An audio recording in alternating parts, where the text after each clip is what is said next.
Good Tuesday, everyone. Welcome into today's daily Bible reading for September the 12th. Today we're reading together in 1 Kings chapter 17.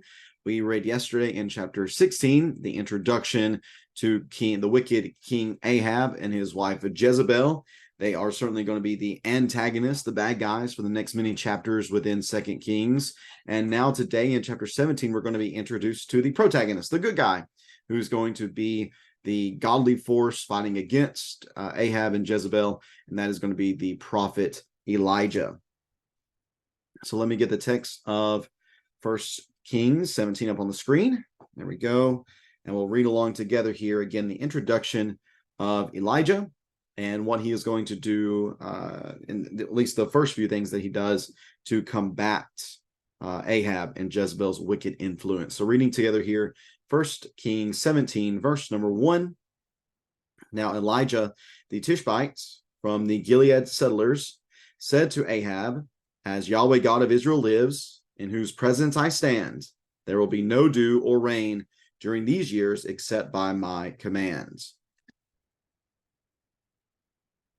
Then the word of Yahweh came to him, "Leave here, turn eastward, and hide at the Wadi Kerith, where it enters the Jordan. You are to drink from the wadi. I have commanded the ravens to provide for you there." So he proceeded to do what Yahweh commanded. Elijah left and lived at the Wadi Kerith, where it enters the Jordan. The ravens kept bringing him bread and meat in the morning, and in the evening he would drink from the wadi, and after a while the wadi dried up because there had been no rain in the lands. Then the word of Yahweh came to him, "Get up and go to Zarephath, that belongs to Sidon, and stay there. Look, I commanded a woman who is a widow to provide for you there." So Elijah got up and went to Zarephath. When he arrived at the city gates, there was a widow gathering wood. Elijah called to her and said, "Please bring me a little water in a cup and let me drink." As she went to get it, he called to her and said, "And bring me a piece of bread in your hand." But she said, "As Yahweh your God lives, I don't have anything baked. Only a handful of flour in the jar and a bit of oil in the jug. Just now I am gathering a couple of sticks in order to go prepare it for myself and my son, so we can eat it and die." Then Elijah said to her, "Don't be afraid. Go and do as you have said. But first make me a small loaf from it and bring it out to me.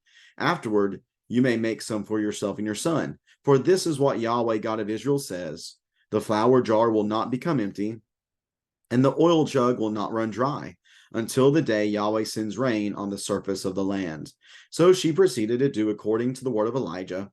Then the woman, Elijah, and her household ate for many days. The flour jar did not become empty, and the oil jug did not run dry, according to the word of Yahweh he had spoken through Elijah.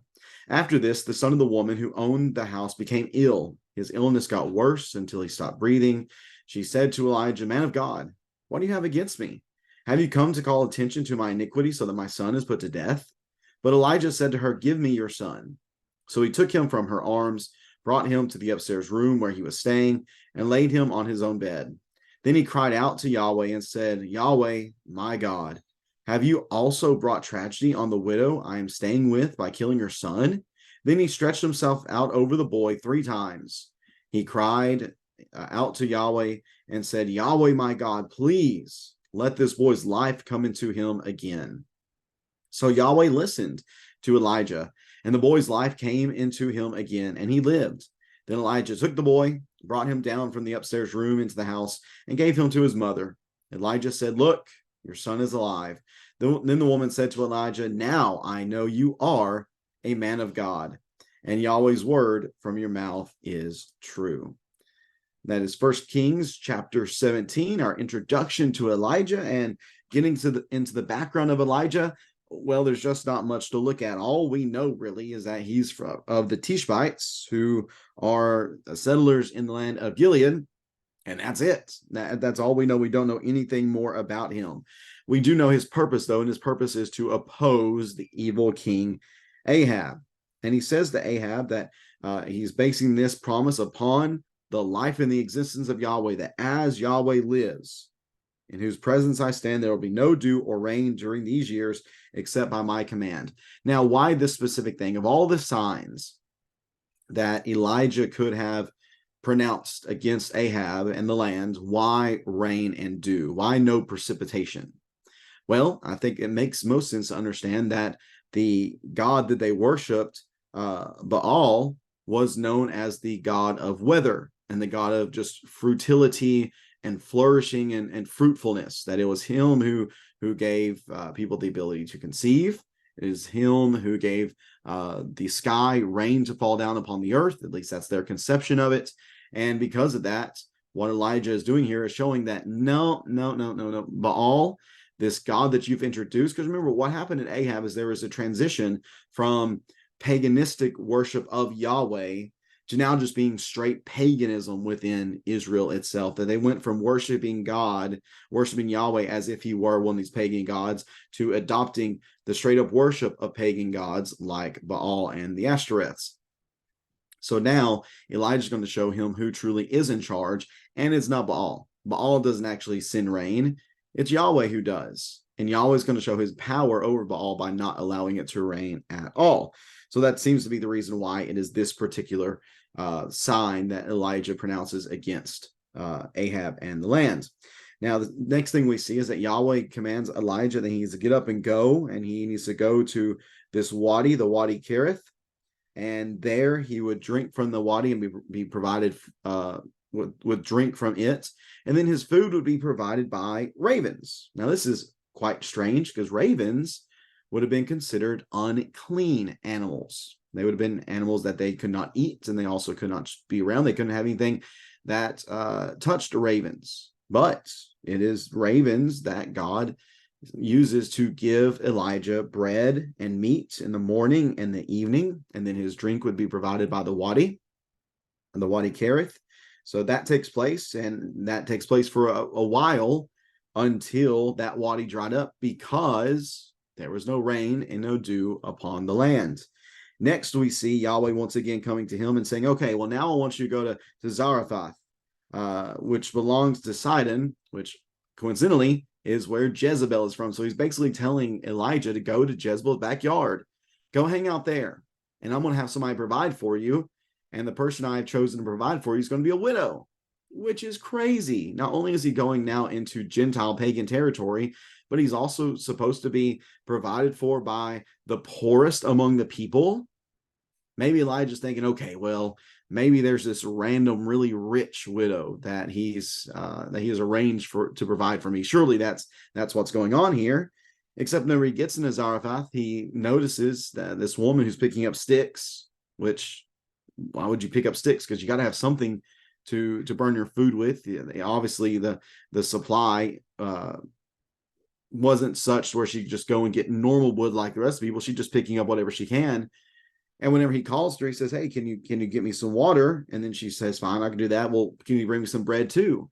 That's whenever she shares with Elijah that, well, we don't really have much for bread. In fact, what I'm doing is I'm picking up these few sticks that I can in order to go home and make the last of the bread for me and my son so we can eat it. And then that's it. We're dead. We have nothing else to provide for ourselves. But that's whenever this test of faith seems to be supplied by Elijah. He says, don't be afraid. Have faith is the understanding here. Have faith. Trust in what I'm telling you. Make this small loaf for me, and then make some for your son. For this is what Yahweh God of Israel says. He says that the flour jar will not become empty, and the oil jug will not run dry until the day Yahweh sends rain on the surface of the land. So he is announcing, well, I guess you could be understanding, hey, like it's going to rain tomorrow. That could be the case. Or there's going to be some sort of provision that Yahweh is going to give to you so that you'll be able to supply your needs for an indefinite amount of time. And the woman, to her credit, proceeds to do according to the word of Elijah, really proceeds to do according to the word of Yahweh. She makes bread for all of them, for herself, for her son, and for Elijah for many days. And we see the miraculous occasion in verse 16 that the flour jar did not become empty and the oil jug did not run dry, according to the word of Yahweh he had spoken through Elijah. So here is this woman putting her confidence and faith in the word that Elijah had said, which really, I guess, what other hope did she have? She was really desperate at that moment, and she put her hope where it needed to be, which was in this man of God and what he said. Well, then there's some time comes and goes, and eventually her son becomes sick, and she to the point of death. He stopped breathing, and he's dead, it seems. So the illness got worse until he stopped breathing. So this young boy has died now. And she says to Elijah, man of God, why have you come here? Have you come to call attention to my iniquity so that my son is put to death? You've been hanging out around me, and the more you're around me, the more God knows about me. And he certainly knows that I'm a sinner. Maybe there's something very specific in her past that she is referencing, some sort of specific guilt that is really eating at her, being in the presence of this man of God. And now she's just upset, my son's dead. And did you come just to draw attention to this? Because you've been here, and now God knows it, and now he's punishing me for my sin.